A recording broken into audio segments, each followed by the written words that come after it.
Cardinal Marx has submitted his resignation. This actually happened last month on May 21st. He personally handed his letter of resignation to the Pope as a cardinal of the Roman Church. And he says, it's important for me to share the responsibility for the catastrophe of the sexual abuse perpetrated by representatives of the Church over the past decades.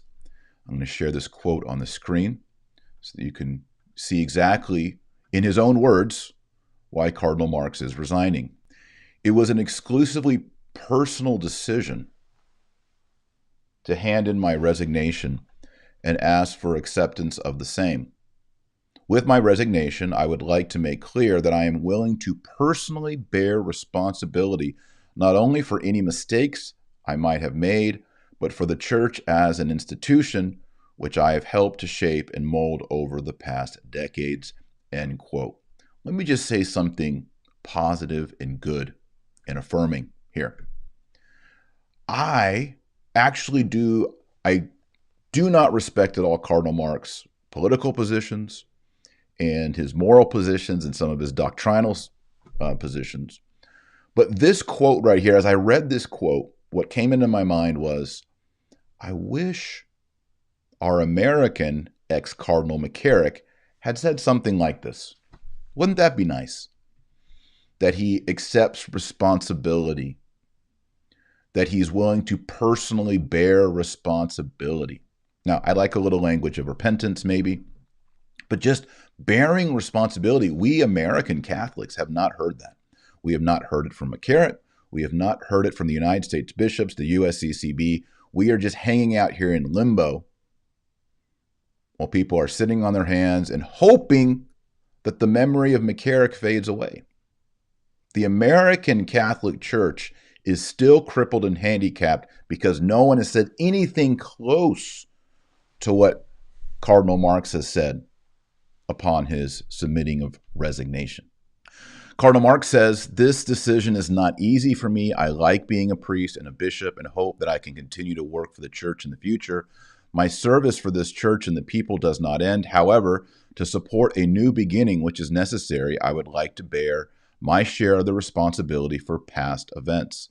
I believe that the dead end we are facing at the moment can become a turning point. This is my paschal hope, and I will continue praying and working for it to happen. Now, I find it fascinating that the liberal cardinals, the modernists in the Church, are confessing that we have reached a dead end, a cul-de-sac. And when you reach a dead end, you have to hit the brakes. Now, he says, I hope it can become a turning point. We all do. We all do. And we know that Christ said that the gates of hell will not prevail against the Church. So it's not going to be a head-on traffic accident into a dead end. It is going to be a turning point. We know that. But the German Church is a wreck. It's a wreck. Part of it has to do with the Diocese of Cologne. Let me continue to read a little bit here.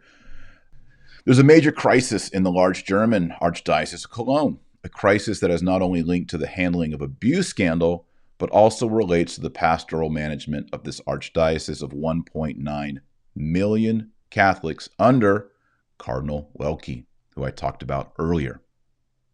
Cardinal Welki has rejected all calls for his own resignation. And what's interesting is recently Pope Francis has ordered an apostolic visitation of the diocese and Cardinal Welki. So something's going on here. I'm going to explain in just a moment what I think might be going on. And I think traditional Catholics might be surprised on what I think's going on. We can get hyper-focused on the traditional Latin Mass, and we've seen this, is Francis going to ban Summorum Pontificum? What's going on in Italy? I think we need to remember it's the Italian bishops who are pushing for the modification or repeal of Summorum Pontificum, and Pope Francis is responding. I really don't think it was initiated by Pope Francis. My read, according to my sources and just studying Pope Francis for the last 5-6 years, I honestly don't think that Pope Francis cares that much about the traditional Latin Mass. He doesn't like what he perceives as rigid, mean people who hang out at traditional Latin Masses. But I don't really think liturgy is of that much interest to Pope Francis. If you said, hey, I want to go have a Pachamama, Amazonian, Novus Ordo Mass, he'd be like, you be you, go do it. And if you said, hey, I want to do a 11th century Carolingian Mass using this manuscript, he'd be like, you be you. That's how you want to worship. You go do it. I really think that part of this in Italy and in Germany is part of a power play. And I think that the liberals, sometimes we think, oh, liberals, modernists, heretics, they all are one concrete block. And they're not. They disagree. They often don't like each other. They don't get along. There's power plays that go on in the Vatican, in the Italian Conference of Bishops, in the German Conference of Bishops, in the American Conference of Bishops. There's jockeying and disagreement. What we've seen over the past year is we've seen the German church flexing. Whoa. They have a lot of money. They have a lot of power. The Vatican needs money. And the Germans have that money. And they've been flexing a lot on same-sex unions. And the Germans, have been pushing the Synodal way. Pushing it hard. I mean, every single time Cardinal Marx talks, he has to say the word Synodal. It is just the heartbeat of the German bishops. They have a lot of money and they want Synodal. Why do they want the Synodal way? The Synodal way brings the Pope down and brings the conferences of bishops up. Who is the richest and most influential conference of bishops in the whole world? It's the German bishops. Even more than the Americans. You might be surprised, but it's the Germans who have the most influence in the church. There's that great book. I've recommended it before. I'll recommend it again while we're here. The Rhine Flows into the Tiber. Good book showing how the German bishops in the 1960s really took the reins of the Second Vatican Council, especially on the death of John the 23rd, and molded it and guided it and led it into what they wanted it to be. So I think what's going on now is not so much about the traditional Latin Mass. And of course, I'm always interested and careful about that. I think what we're seeing is the division and confusion amongst the Germans and the Italians. And in a way, I am sensing a showdown, a hostility between Pope Francis and the Germans. I think one of the reasons that the Vatican and Pope Francis put this language in of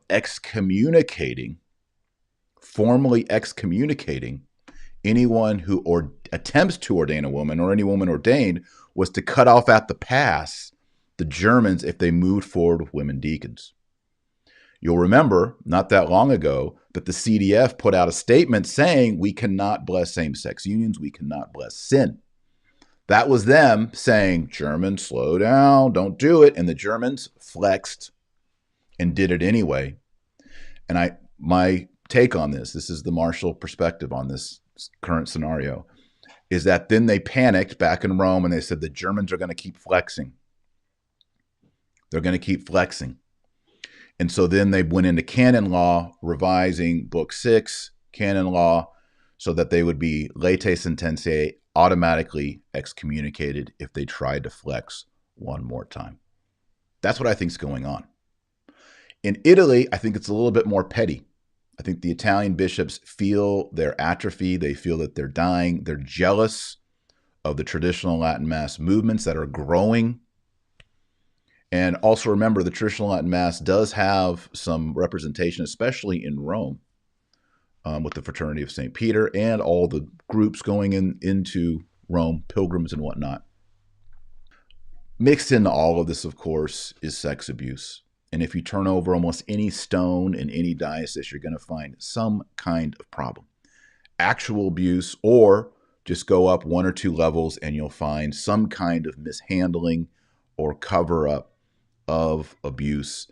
And Marx rightfully is admitting it and saying, yes, it is there. I was part of that culture, and I am stepping down. As I was drinking my espresso this morning, I was trying to think through all the possibilities. This could be rats fleeing from a sinking ship. It could be that a Mecharic moment is coming to the German church. It could be, and these are rats fleeing from a sinking. I don't know that. I'm just saying that could be part of a situation in the German church.